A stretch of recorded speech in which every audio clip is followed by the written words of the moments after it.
Futera presents Soccer Cards and Chill.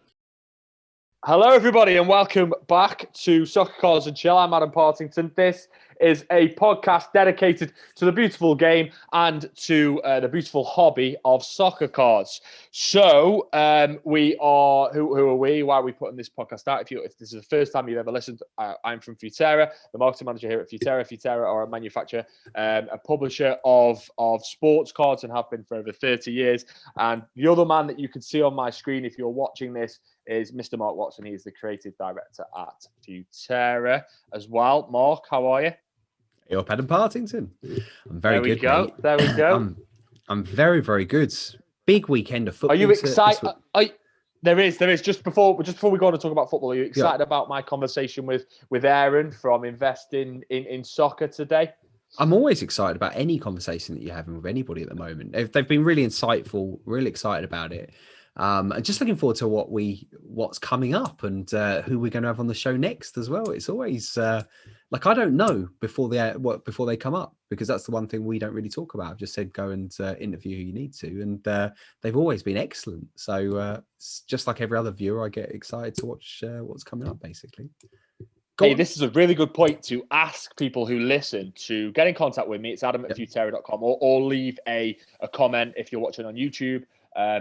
And let me know who you would like me to speak to. There we go. Not just necessarily collectors, but what I want to do is I want to try and diversify our guests to a certain extent. So we've only really spoken to either people who collect cards or people who invest in cards. I've got a conversation lined up with a journalist called Richard Buxton. Some of you will be aware of him. He's written a book, actually, that I've been reading recently called Fine Margins. And it's a book on, it's a great book, by the way. I mean, we'll plug this when I speak to him properly. It's about Liverpool and Manchester City, which are probably, as an Evertonian, my two least favourite teams. But it's about like how they've developed this rivalry. It's a great book. We've talked about this already on the show. Have we not talked about that? No, I don't think we've spoken about that. But anyway, I'm going to get Richard on because Richard has got an extensive collection of stickers.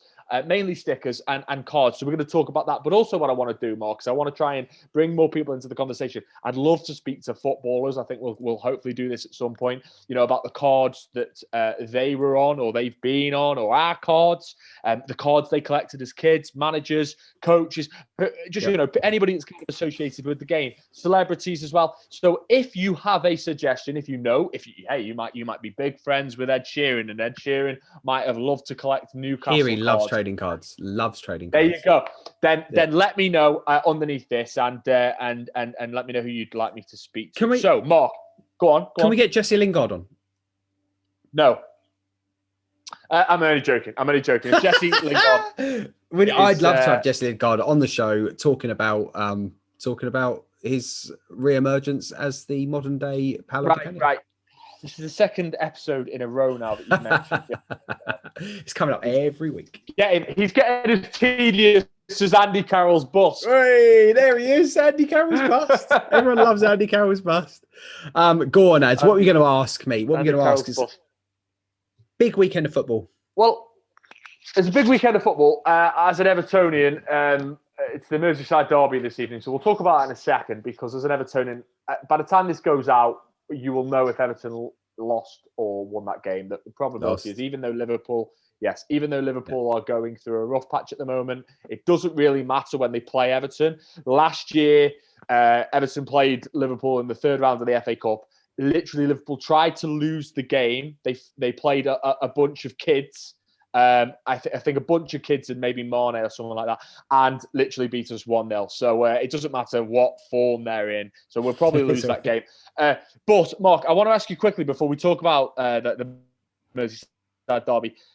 That top that you're wearing, I am intrigued. What is it? There we go. It is the unreleased 2020 to 2021 season, or 2021 season, Adelaide City goalkeeper shirt, which has very definite Gordon Banks vibes about it. It's an exciting shirt. We launched that in about a month's time, the brand new kit. So we'll launch that on the Teamwear website. It's an exciting time at the moment for Teamwear, because obviously we're bringing out all the new kits for the teams in Australia, etc. So it's fun. But this was my favourite out of them, because it's got a bit of a retro feel about it.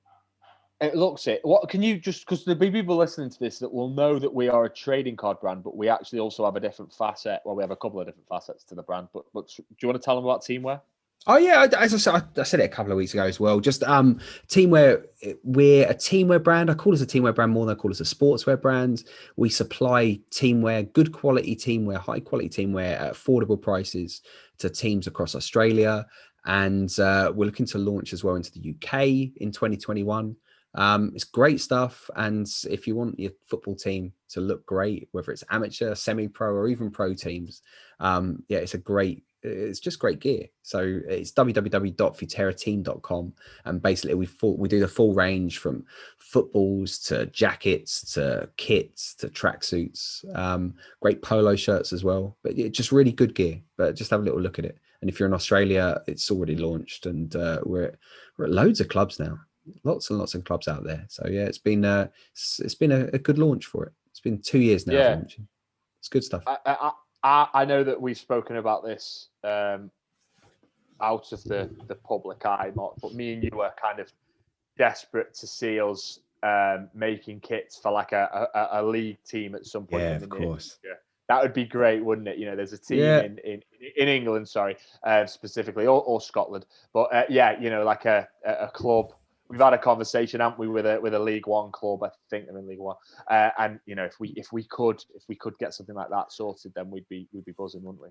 As the child in me wants to do it because I want to see a Futera kit on FIFA. That's simple as that. Like, same. That's as simple as that. I want a Futera kit on FIFA or Football Manager, and I'll be happy after that. That'll be everything made after that. So yeah, no, it's have a little look on the website. It's great stuff. And as you said, we're going to be launching in the UK in 2021 in quite an exciting way, which we'll talk about, I'm sure, on another show. And so yeah, just get ready for that. It's great stuff. And we specialize in Gordon Banks style goalkeeper shirts, it seems, but that's good stuff. So let's just have a quick chat about the football. The issue is with us talking about the football when we do these intros to the podcast is obviously because there's a delay in when we get them out. We're talking about things that have already happened. But the Merseyside derby is always something that I think a lot of any derby, football fans like to talk about derbies. Everton do play Liverpool this evening at 5:30, which as a parent is a bit of a tough time for me because it's like peak bath time. But thankfully, my wife's not working tonight. Past midnight here, Ads. Past midnight. Are you going? Are you going to stay up for this or not? Always stay up for the Merseyside derby. I don't watch as much football as I want now, but I'll stay up for West Ham every time. I feel bad if I don't stay up. I feel like if we lose, it's because I didn't stay up. So I always make sure that I stay up for that. And the Merseyside derby, you got to be up for that as well. Like, you don't love football unless you love that. So yeah, I'll be around for it and see what happens. Obviously, I've got a soft spot for Liverpool, Manchester City, Arsenal, Paris Saint-Germain, Marseille, and the Mighty Hammers. I as an Evertonian, you know, I know that obviously it's I have to put my allegiances to one side when we work with Liverpool, and that's part and parcel of working for a trading card company, right? But no, I mean this game this evening, I do not expect anything. Do you know the last time that Everton beat Liverpool at Anfield? And my granddad told me about it a couple of times, but I can't think what the date was. It was 1999. Kevin Campbell scored the winner for Everton. 1999. So we're almost a quarter of the way into the century now, aren't we? 2021. So you know we're a couple of years off. A quarter of we're probably. You were 6 when you had. You were about 6 years old? No, I was a bit older. I was 9, wasn't I? I would 9 years old. Yeah. There we go. So you knew what was going on, mate. You knew what was going on. 10. Yeah, and I remember that, but I don't really remember it that clearly because obviously at the time I didn't think, I'm going to be a grown adult the next time we beat Liverpool at Anfield. Yeah, and we still haven't. So I was saying to my sister, since then, right, since that happened, I've left school, gone to college, left college, moved away, worked for Futera, then gone to university, left Futera, started my other jobs, right, and left those jobs, got married, had a child, right, and now I'm back at Futera, and we still haven't beaten Liverpool in that time. This is a rubbish time to be an Everton fan going to Anfield. But no, look, you never know, mate. I always go into games where there's records to be broken, thinking it's going to be broken because it can't just carry on all the time, can it? But it can, though. It can. It does just carry on. But I'm sorry, mate. I'm supporting Liverpool like I always do at the moment, except for if they're playing West Ham. I can't do it any other way. So it's a bit sad on that. But I do have a sweet spot for Liverpool. Yeah, you always have had. I remember us having, rows about this. Yeah, my first ever kit was the red one with the little tiny white pinstripe, and it was a hand-me-down from my brother, who was sort of like a pretend Liverpool fan until he got old enough to realise that football had many facets and became a Luton Town fan, as you do. But yeah, no, I do have a little bit of a sweet spot. So, yeah, all good. What else is happening? What's happening in the Futera world, Ads? What are we going to talk about this week about Futera? Well, I mean, we'll just continue the conversation that we did from the intro from the last podcast, which was my conversation with Austin. Those of you who haven't listened to that yet, go over to wherever you get this podcast and check that out. But yeah, Futera Unique Live, we are 4 weeks into our launch now. It's been very, very exciting for us, hasn't it, Mark? I believe at the time of recording as well, there's still some good cards available. Yeah, some good cards available. But as one would imagine, any card with Mbappe on it went incredibly quickly, and some of our other, our mythicals cards seem to sell very quickly. Don't they have Phenoms cards?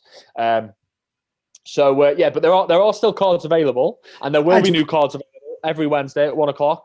Carry on, Mark. It's a good opportunity for me to talk about really quickly the base cards, which I wish we hadn't called base cards now. Like that was that if I could go back and change something, it would be that I wouldn't have called them base cards, because I think although the collectors who have been in this game for a long time understand this, I'm not sure if everybody is about the sort of the structure of how these cards work with the base cards.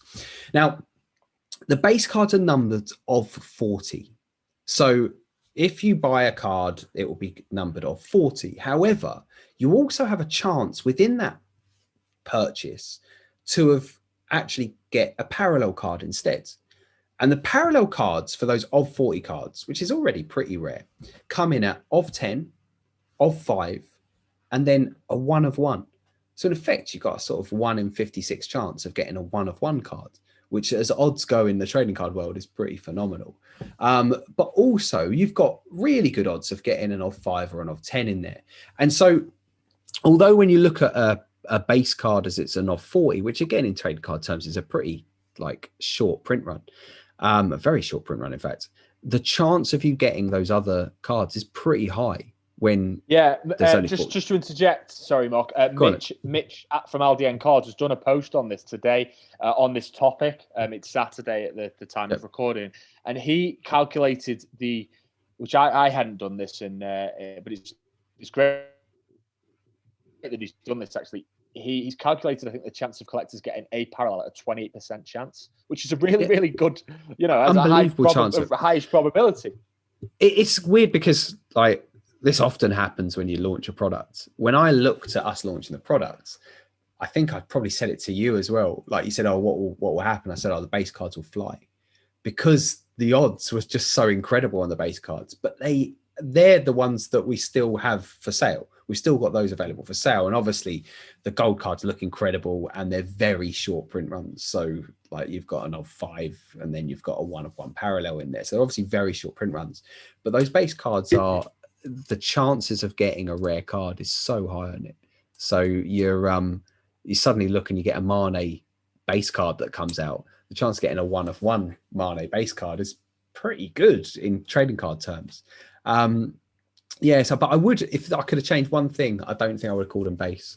I think in the future, I probably wouldn't call that card a base card in the actual description of it. But other than that, it's been pretty good, Ads. I've got to say, it's been such a really exciting launch. I touched on it last time, but it's just been so fun to launch it. And every week I look and I can't wait to, look, we've got this player coming out this week. And I know I touched on it before. The Xavi Simons one was great, but Emil Smith-Rowe, etc. All of those cards, they come through. And obviously for the rest of the season, we got some massive players coming up.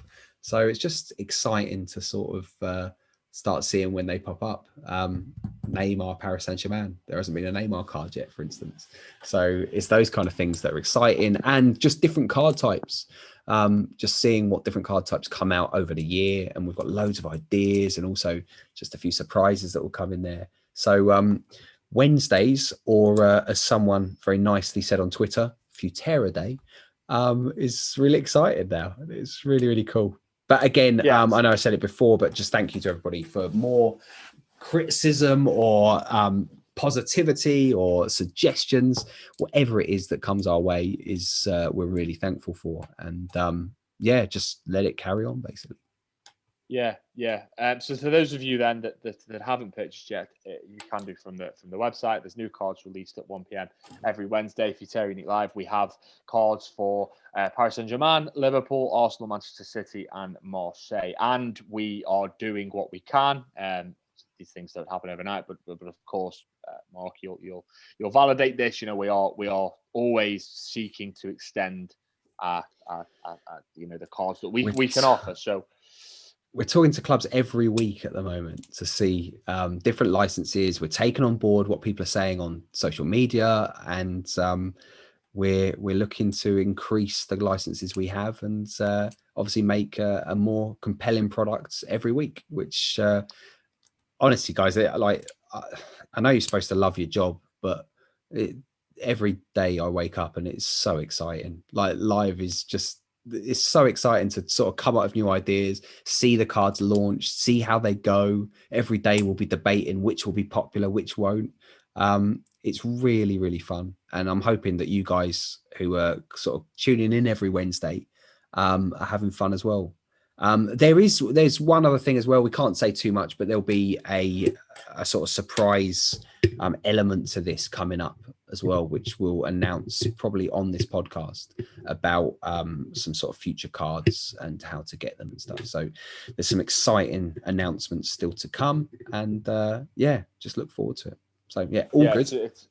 It's an evolution, isn't it? Right, in this episode, so we're speaking to Aaron, who runs a website called Invest in Soccer. Aaron has been involved now in the hobby for about a year, which makes him a veteran.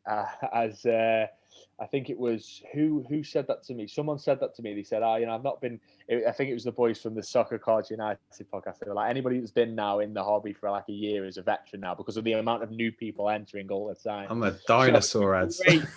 Yeah, you are. You're almost about to go extinct, mate. Well, that's not trading. So Aaron was a great guy. You know, we had a really good chat. A Sheffield boy as well. So a northerner. So I've got it. I like that.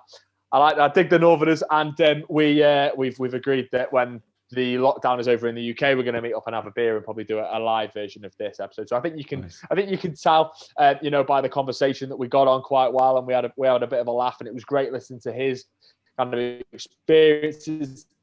He came into this from the investing perspective, but is now become a collector. It's impossible, I don't think, not to do that. Once you're in, you get the bug. I mean, even as someone who works on this side, Mark, I've got the bug. I'm always looking at different cards and stuff, admiring them, seeing what people are saying about them. I know, I obviously, as working for Futera, I can't go and purchase them. But one thing I have been doing recently, Mark, is looking at old stickers from the 90s, because it's bringing back so many memories for me. So it's hard not to catch the bug. Enjoy this episode with Aaron from Invest in Soccer Cards. As always, thank you for listening. Remember to like, share, subscribe, do all those things, and enjoy this conversation. Thanks, guys. Hello, welcome back to Soccer Cards and Chill. I am joined by Aaron here. He is I'm gonna describe him as a soccer card investor, and then he's gonna probably tell me, nah, it's not technically true. There's other things to it. Is it like half true, Aaron? It's half true. It's getting there. That's kind of where. Actually, it's kind of where I want to be, but more so actually helping other people get to that stage as well. And it's more so trying to raise the revolution in the UK and bring sports cards to everyone in the UK. But for myself, I definitely want to do a lot more investing, and I do invest currently as well. Yeah, yeah. You talk about that revolution in kind of like sports cards, soccer cards. There's still a real buzz, isn't there? That renaissance in this area is continuing. I think it's only getting stronger. And we'll go into more details about where we see that going in this show. But it's great to have you. For those of you who are listening and can't see Aaron, he's got a very old school Dutch jersey on, which I like. But you said you weren't, you kind of didn't want to wear you didn't want to rock your Arsenal jersey because you thought that you might get a bit of stick for it. Yeah, because we as Arsenal fans, we are hated by a few. So I didn't want this video to have too many dislikes. So I thought, let me go a bit neutral, and I'll wear the Deutsch shirt. And I love the shirt. It's a pretty fancy shirt as well. So mate, it's really nice. I like it. I do like a vintage shirt. I'm gonna get hold of a vintage Marseille one, I think. Vintage Marseille? Yeah, because we've got the Marseille license, and then I've got a soft spot for Marseille now. I've developed a soft spot for them. From a Futera perspective, obviously, I have no preference between them and Paris Saint-Germain, of course. But from a personal perspective, I just kind of like them, and they remind me a bit of Everton, I think. So so there you go. So I'm gonna get hold of a vintage Marseille shirt, I think. So Aaron, tell us a little bit about like what you're doing in this space, why you're here, what you're excited about, what's your story? Yeah, I suppose it's a bit of maybe a story that a lot of people who are coming into this space find themselves in. So for me, it started at the beginning of 2020, lockdown, right at the beginning, and I wanted to find something new to do, something exciting. And just something to keep me going. And at first it was basketball. So I've always wanted to watch basketball, but because it's on so late in America, I could never watch the game. So I never really got that interested in it. And then what happened is, right, I've got all this time now, right? Let me try and get involved in the basketball scene. Then for some reason I stumbled across trading cards, and I was like, oh, this sounds interesting. Spent a bit of money on trading cards, pretty much lost everything because I knew nothing about basketball. And then I was trying to learn about the sport, learn about basketball. And it took the fun out of investing in the actual cards. So I was like trying to say, what's clutch mean? What is, all the basic terms in basketball.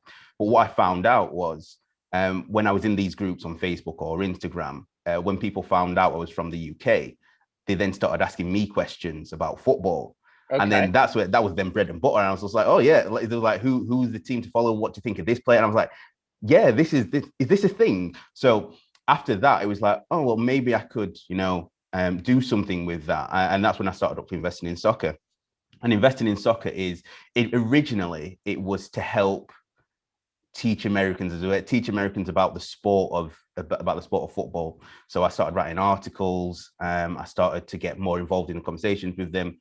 And then as over time, kind of skipping over a few months, but over time, what I then realized was a lot of the people that were coming to investing in soccer were actually from the UK and wanted to learn about sports cards. So then we kind of transitioned over into talking more about the cards themselves, getting involved in breaking, explaining what breaking was, getting people involved in that, and letting people understand what a sports card was and basically what the hobby meant to people, and then trying to get them to embrace that, because they've already embraced football that's our sport.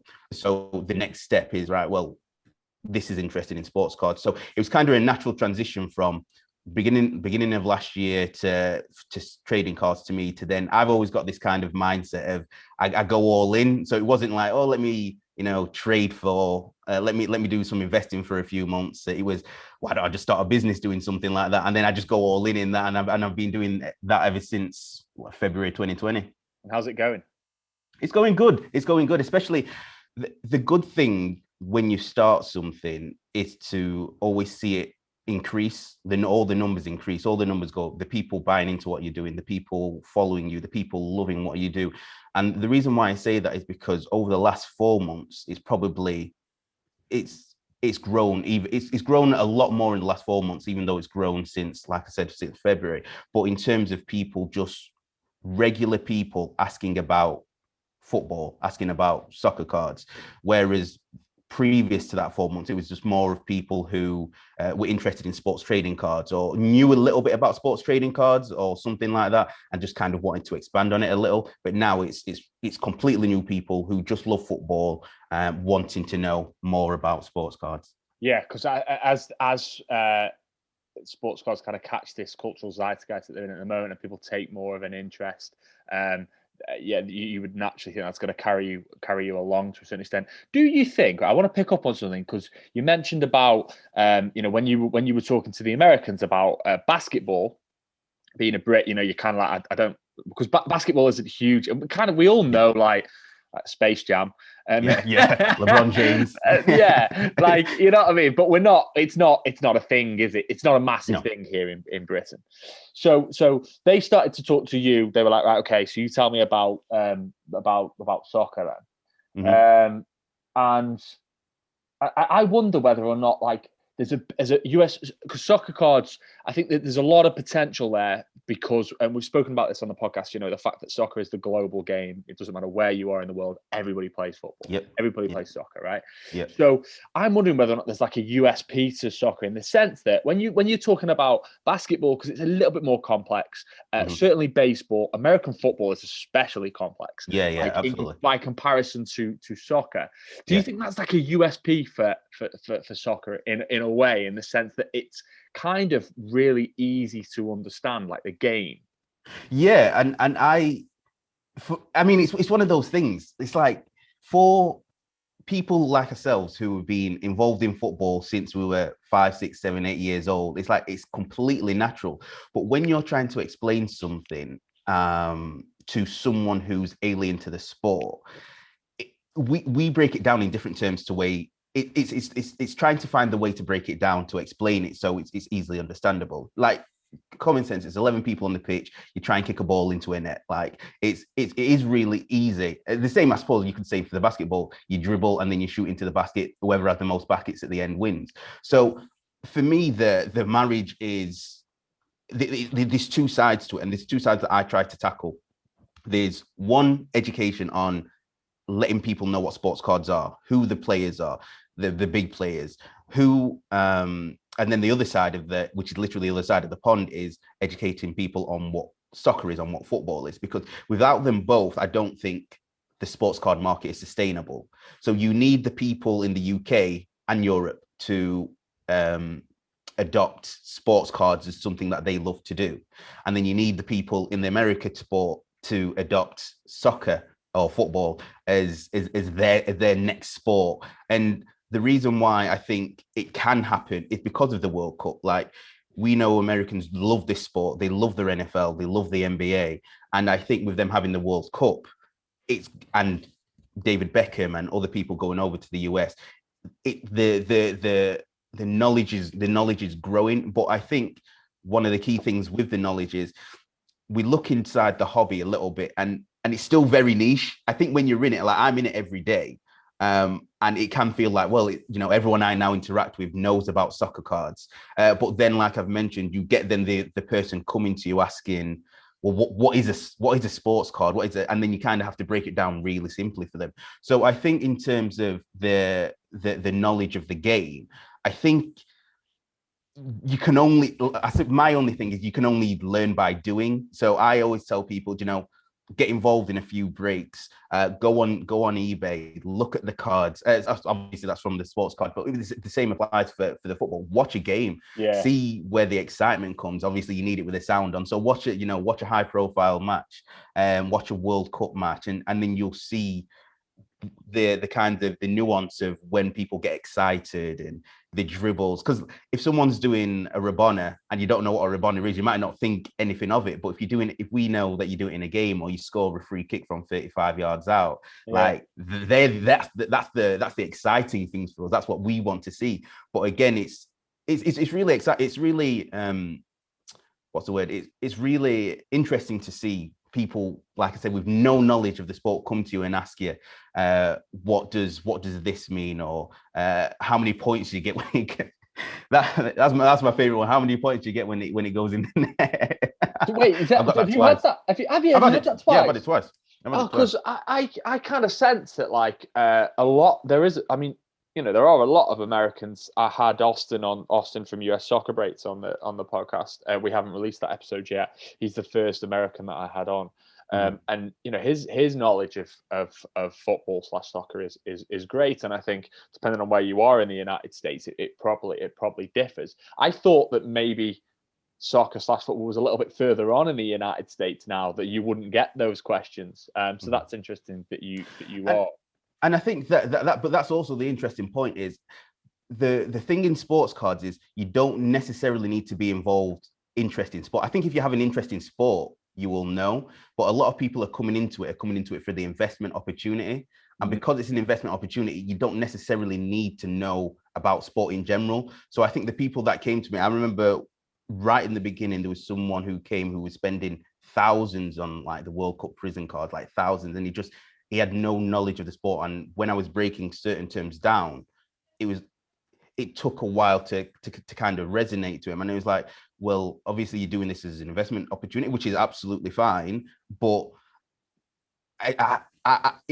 it only eases me sometimes when people who you're not too sure on who to invest in, what to invest in, then you just chuck, even if it's £10 and you don't have £10 to spend, 10, 15, 100, £1,000, you need to really know the sport first and then get into the hobby. And that's, like I say, it's not really what investing in, well, that's where I want investing in soccer to be, but what I try and bring to anyone who sends me a message is just, if I can help in any way, just to explain a certain term. Like, I'm not the be all and end all of sports calls, but I'm still learning myself. Like, I still class myself as a newbie. You've had some brilliant people on the podcast who are really in depth on their sports card knowledge and the relationship between soccer and sports cards, and those are people who I follow, who I look at for information as well. And I think everyone you've interviewed has probably been the top people in the hobby to actually do, and those people are really important in terms of getting that balance across and saying, right, this is what we know as sports cards. This is what we know as football, but here's the application of what a sports card is and the relation between that, and that relationship is really important.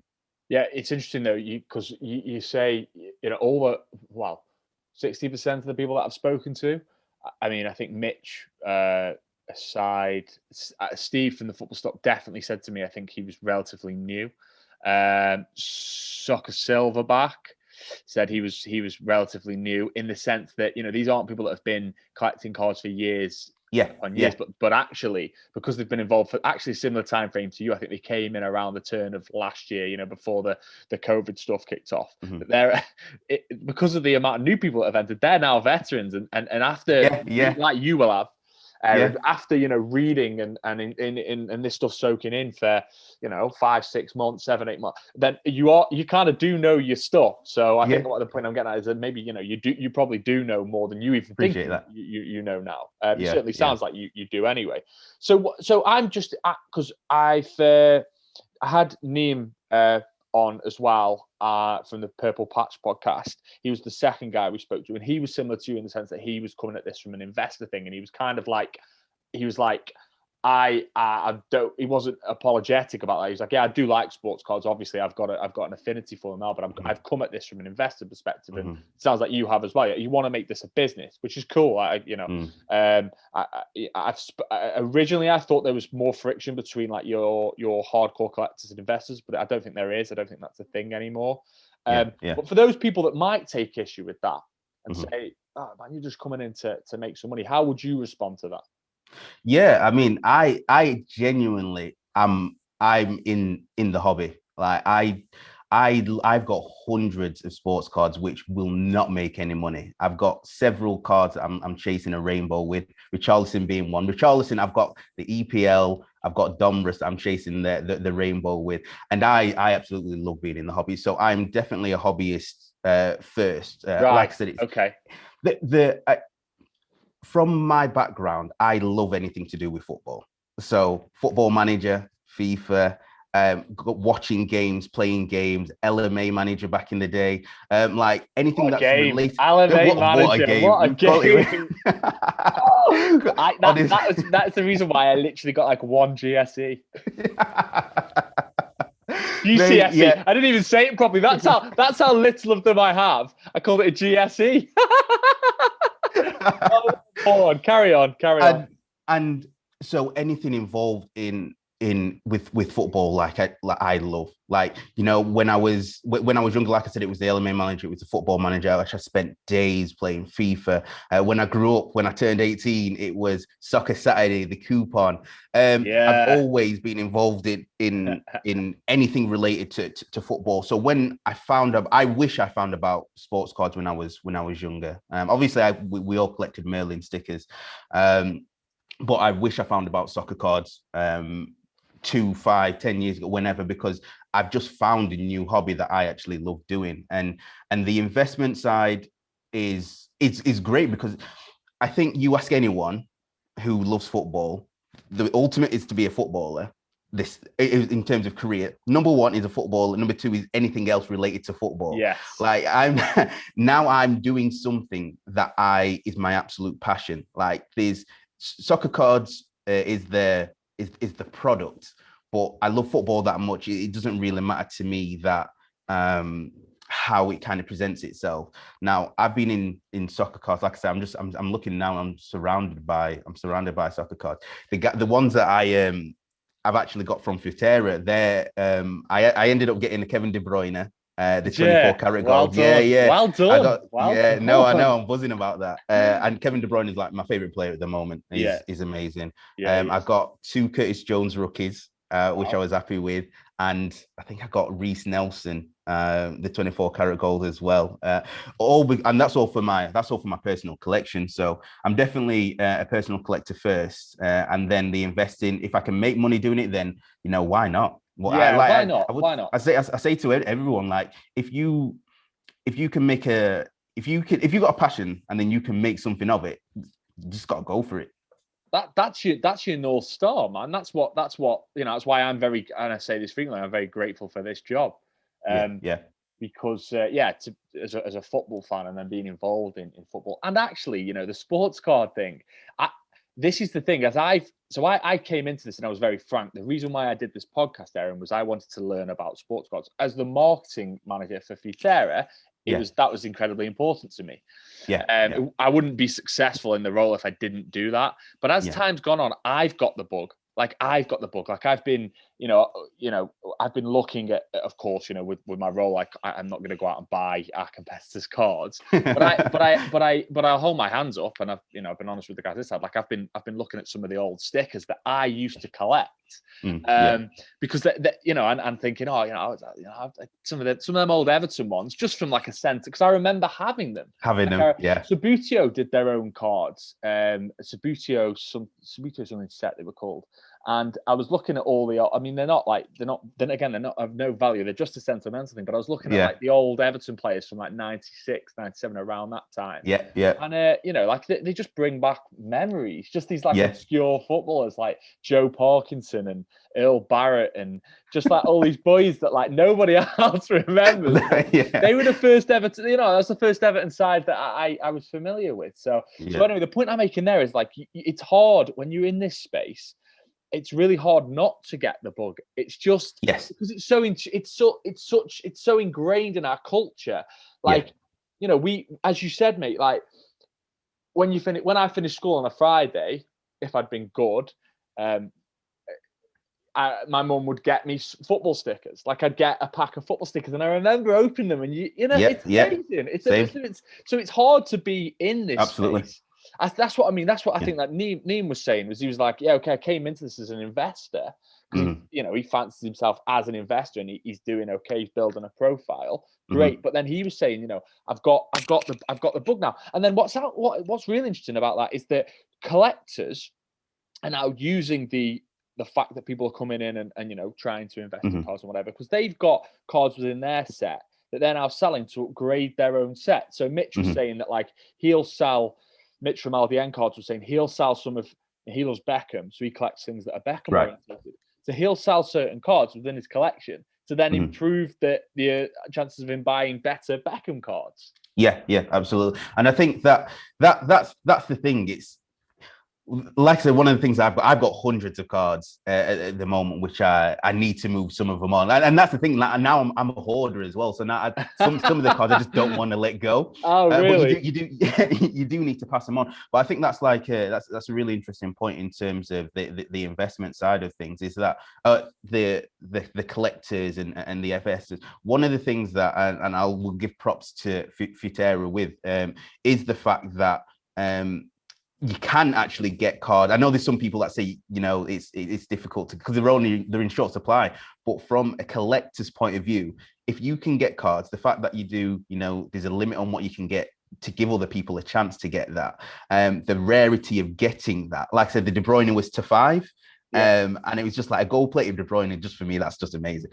So the fact that there's those opportunities still in the hobby, and I think there needs to be plenty more for enable the collectors and the hobbyists to really still get involved in it. Because like I said, I also get messages at the same time with people saying, it's getting too expensive for me now. And for the people in the UK, it's even more expensive because when we came, because of Brexit and the new tax rules, it's ultimately 20% more. In simple terms, it's ultimately 20% more expensive for us to get stuff. So yes, as an investor, you've also got to account for that. So if you bought or sold cards at a previous rate, and now you've then got to adapt an extra 20% to the bottom line, it just becomes really difficult. So you've got to really love what you do to be able to find those bargains, to be able to scout eBay, Facebook, wherever you buy your cards from, to make sure that it's something that you enjoy doing. Otherwise, you can lose a lot of money fast. Yeah. Just on that point about being in the UK and the import tax and whatever they have to pay, we're very conscious of this here, and we are looking at solutions to try and help there. With me now being based here in the UK, and that might make it easier for us to sort something there. Sweet. So if you're listening, and you're kind of like, oh yeah, that's why it might be why people haven't purchased from us. Then that's just something to consider in the future. And then actually, I just also want to pick up on it. I don't, I never try and make these podcasts purely about Futera. Obviously, we're having a conversation about the hobby at large. Yeah. But it's interesting because I've had these comments made to us on the socials and stuff, and people saying like, "Look, how am I supposed to get hold of a card? You only do 5 and the parallel of, say, the De Bruyne one." And I think it's interesting, and it kind of, maybe from our perspective, it's kind of like you can't win on this one, because ultimately we're trying to stick to our guns and say, yes, there is a lot more. We could go and do massive runs of our cards if we want and sell a lot more, but then we realize that that's going to devalue our products, and that's actually not going to provide the value to people in the future. So we're in a bit of a tricky place here with that, because we're like, we don't want to go and just do, if we just did like 10,000 of those Kevin De Bruyne, they wouldn't be as, that's what's so appealing. You've got them and they're unique, and there's not many of them. Yeah, but I think that, like I said, there is 2 standpoints. There's the investor standpoint, and then there's the collector standpoint. Yeah. And with both of them, it's the simple rules of supply and demand, right?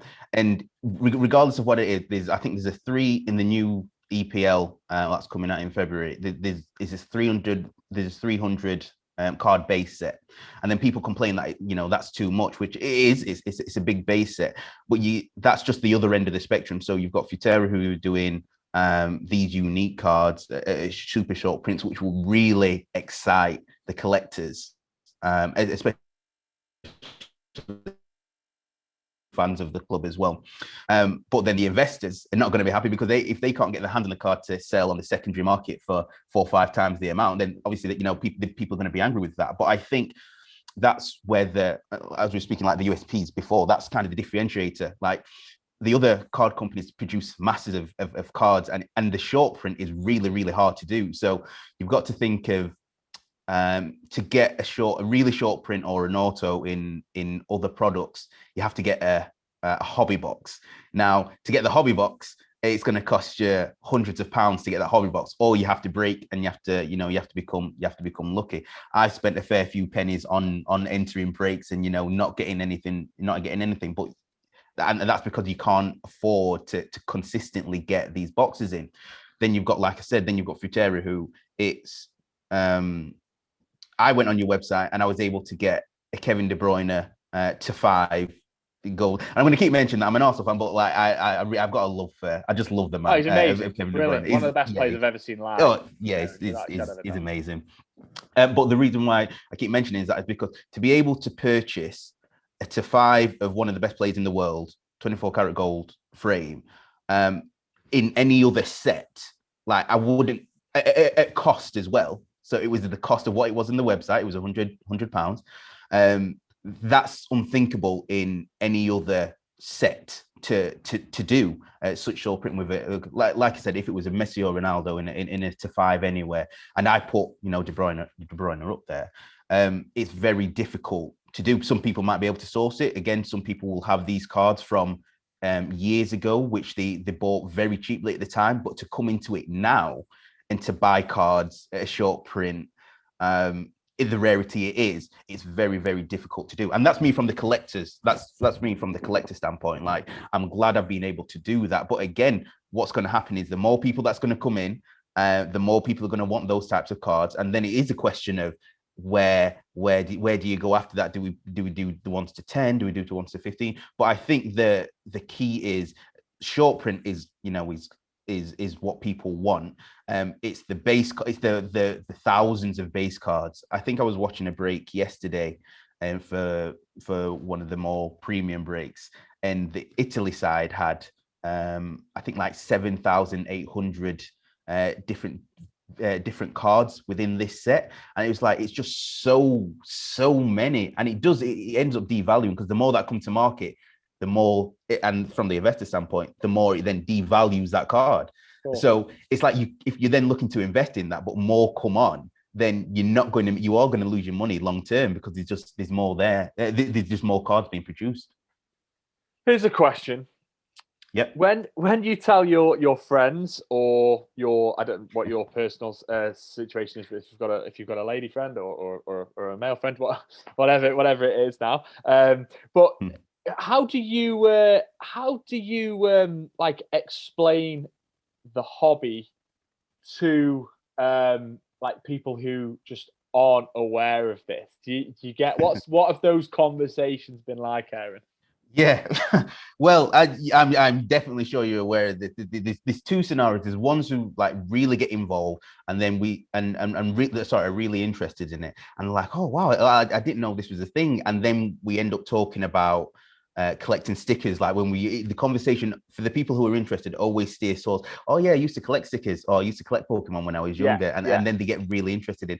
It was quite funny. I was speaking to this accountant yesterday who called me with just a random follow-up call. Right. And he was just like, also, what is it that you do? And then I was explaining. And then the conversation was nothing to do with the accounts or anything else. It was just, he just wanted to know about sports cards. And then we took the whole call. He was just asking me questions about what sports cards are. So you get those people who are just really inquisitive, who really like to ask questions. And then you get the others who just think it's weird and think it's like match attacks, and it's only like kids who are just collecting these, these small, these cards that you just get in Sainsbury's and Tesco's, and it's, everything's mass produced. It's like, you can actually make money from, out of these. It's like, why would people want to invest in? So you get really the opposite ends of the spectrum. You get people who are really invested, and then after I've spoken to them, they'll come back to me a few weeks later. My best mates are the same. They were like, they had no interest in sports cards, but they love FIFA, they love football. So when I explained it to them, they was like, yeah, I'm in. And so it's like, it's really interesting when you do explain what you do to people, and you do get those two types of reactions. Yeah, it is. I mean, I've had this from coming in from my side, and then coming into work in this industry, because when I left my last job, like, everybody knew that, being a big football fan and being involved in football content creation in the past, like I have, and people were like, oh, this must be like a dream job for you. And then, but when I tell them like what it was, they were like, this just sounds crazy, And my wife at first was like, wait, like what? Like you're gonna be able to what is this? What are you doing?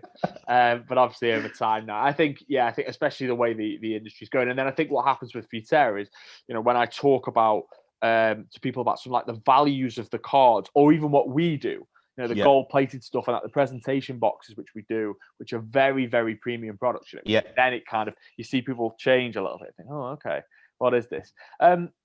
Aaron, what do you think about vintage at the moment? This is a very topical conversation because at the moment, at the time of recording, if I go onto Instagram now, all the guys that talk about this a lot are talking about vintage. You got any vintage cards? Yeah, no, I mean, no, not really. Like, I'm not for that side of things. I only do what I've got for personal collectors, and what I class as vintage or classic in my early cards from like the 90s. So I've got a few Ronaldo. The real Ronaldo. I've got a few. Oh, the real stickers. Ronaldo. You went Ronaldo. There, did you? I did. Yes. He was mustard though, wasn't he? Oh, mate. Mustard. Oh no, he was definitely one of the. I just remember him versus Scotland in '98, and that's actually where like I think that's like one of my earliest memories of football. How old are you? Sorry. 33. Oh yeah, so we are roughly around the same age. Then I'm 31. I know what you mean. Like France '98 was like. Yeah. The first that was the one. Yeah. I don't know about you. I mean, you've got a year on me, mate. But like Euro '96 is vivid. I can remember. I remember like Gazza's goal and stuff. Yeah. But then France '98 was the first one where it was conscious and you were aware that there was a World Cup going Everything. On. Yeah, and I remember staying up. I just remember the feel. Like I remember what do you call him? Hendry. I remember just Hendry getting absolutely done by R9. It's literally the memory that's like my first memory, and that's kind of just where I know my love of football came from that, and just watching game after game after game, and then it kind of just went on to what was the Italian? Was it Goals on Sunday? The one on Channel 4. Oh, what? Oh no, it was like I can't remember what it was called, but it was like the one that was like Lazio. Lazio, yeah. My granddad used to watch that a lot. Weirdly, yeah. I mean, he watched more Italian football than he did watch.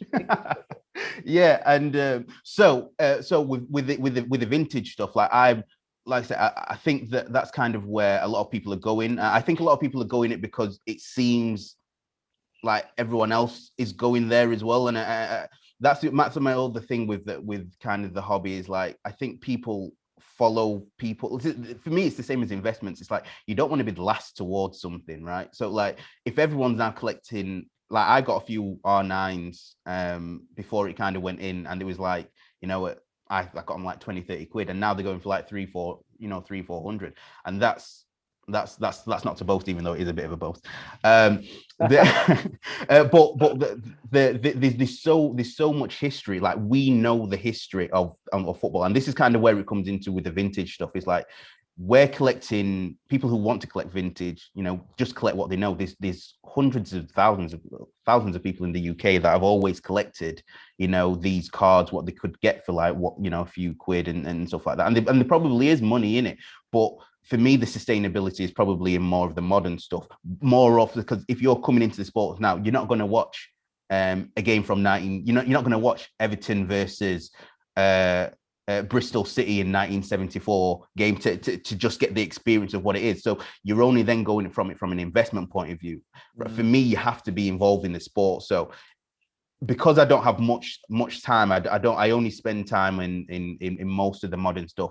That my collecting side of things is I will start collecting more vintage. Like I want to do Thierry Henry. Thierry Henry is my the ultimate player for me. So I want to collect all his cards and stickers, and that's just personal. But in terms of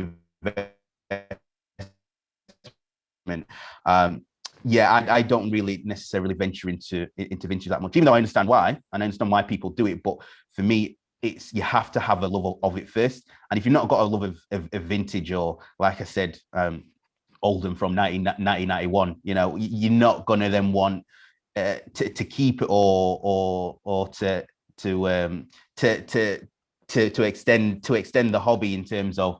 So let me start that again. I don't even know what I was saying then. So I got sidetracked. I've got a mate who's absolutely an Oldham Athletic fan, and he's the ultimate athletic fan. He always reminds me of like when I know the what he's saying. It's almost like sometimes like because I feel like with the vintage stuff as well, like the players, especially if they've passed on now as well, like they're static. Like there's not anything that can change. Whereas if you buy a Marcus Rashford card now, you kind of like you don't know where Rashford's career is going to go from here. Yeah, and that's the gamble. Like that's where the investment comes in. Like over time, if people get interested in football, in sports cards, yes, those vintage players will absolutely go up, because the more you watch the sport, the more you'll see your Gary Linekers on TV, your Alan Shearers, the people who we grew up watching. And the more the people who get involved within football. So that's kind of where I was mentioning before, where there's two sides of it. There's people who love football who don't know about sports cards. There's people who love sports cards but don't know about football. Now, if you get more people from the UK buying into sports cards, they are going to want to buy more vintage. They are going to want to buy more people. And I keep saying the UK, but it's Europe as well. People from their club. Those historic players, the ones you grew up with. So yeah, there is chance that the vintage can go up. But if you're getting into the sport from now, those cards have it's very volatile. Like I see, and I track. I do a weekly report where I track certain players on within the market, and it's like it changes week to week. It's very reactive at the moment. So.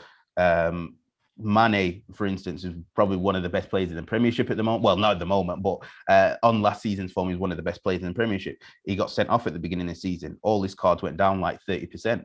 So it's like it's so reactive, and it's the appetite for what you want to do as an investor. If you want a safer investment and you want to go for the bond type thing, then yeah, invest in vintage, but still the hobby has to take off in football for those to carry on going up. If it doesn't take off and people in the UK don't adopt it, or people in the UK don't adopt football, US don't adopt football, then all the investments are going to come down. So it really is about like kind of your appetite to risk with that. And with vintage, I do think it's a good long-term play, but still the main thing is getting people widening the net and getting more people interested in the hobby.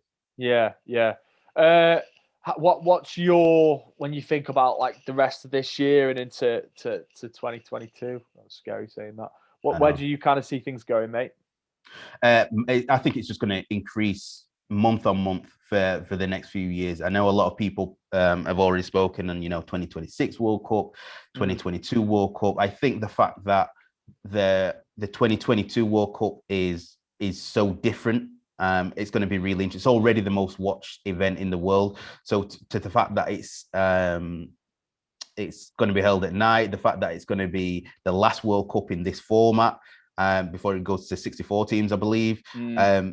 There's just so much. There's so many things that works in football's favor. Now, this is where the good thing is in terms of where we can go with it. It's like football. In the next few months, we're coming towards the end of the season.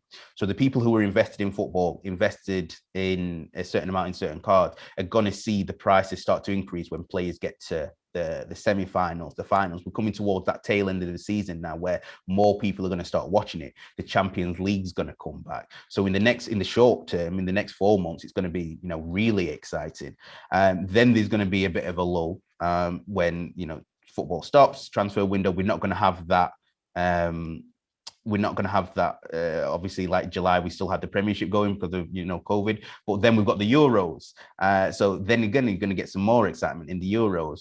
This is a year when more products are coming out. Yourselves are producing more products. The other card companies are producing more products this year. So there's a lot of excitement growing. So we've got two things, and I always say this is that the marriage of the two things that are really happening. We've got a lot of football coming up, a lot of finals coming up. So the football listeners, all the football people will love that. And then there's more sports products coming out. So we've got all the people who are wanting to do that. So as long as those two things continue to happen and not into too much quantity to devalue it, I can't see an end to it. Because like I said, every day I have conversations with new people coming to our group.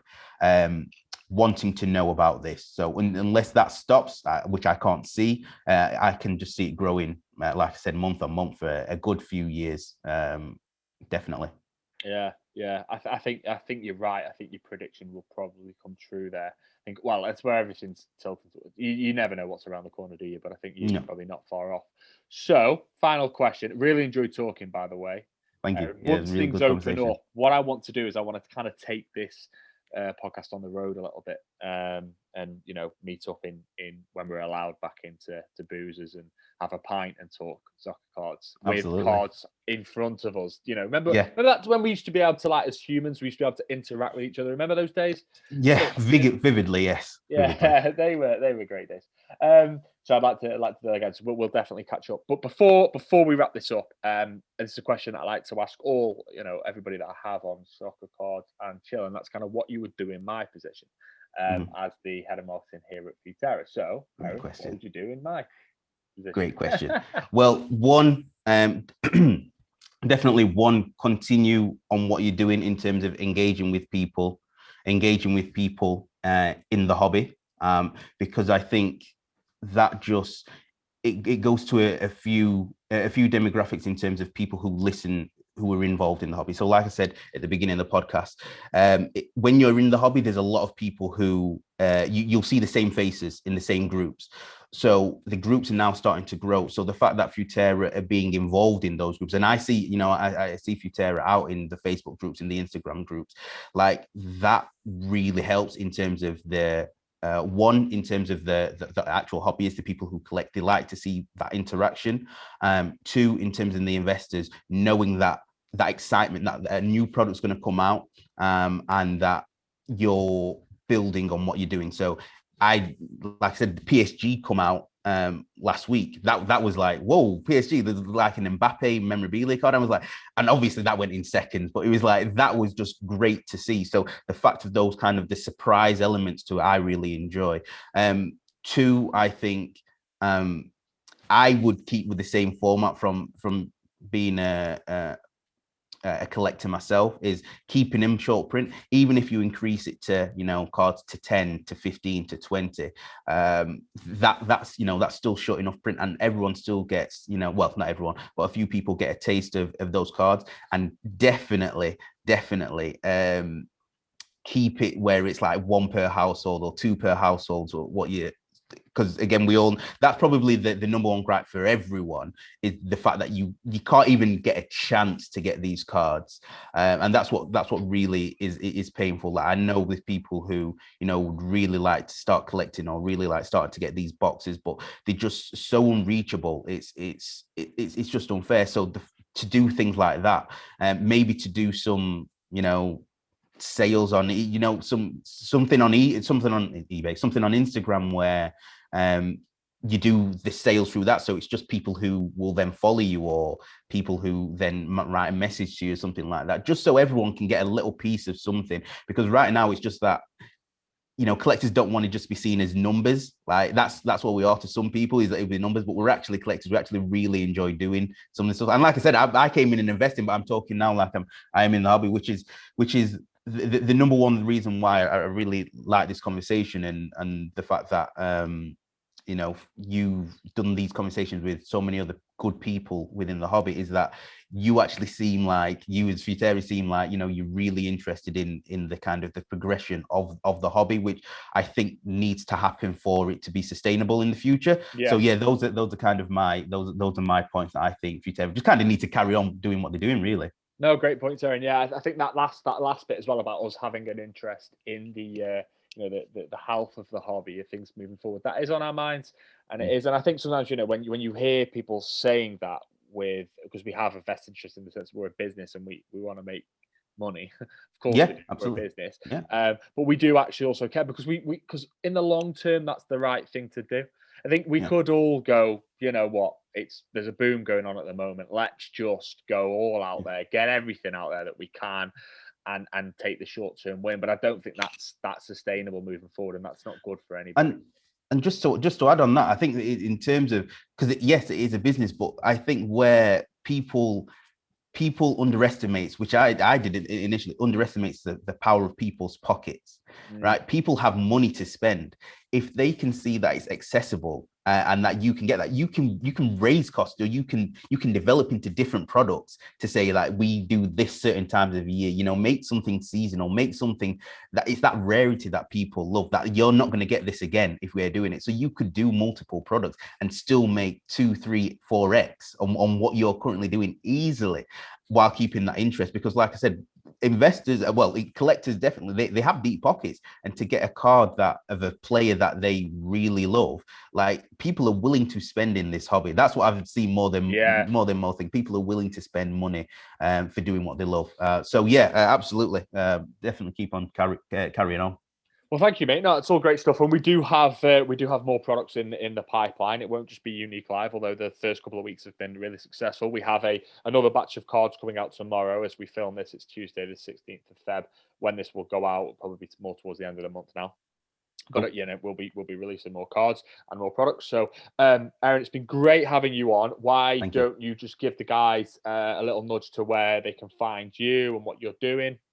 Cool. Right. Yes. So you can find us on Investing in Soccer on most platforms, Facebook and Instagram. We're more active in our Facebook group, so I'll always do giveaways and things and breaks in our Facebook group. I've got a website as well, www.investinginsoccer.com, where we'll do our player analysis, where we break down a few players on how they're performing on eBay.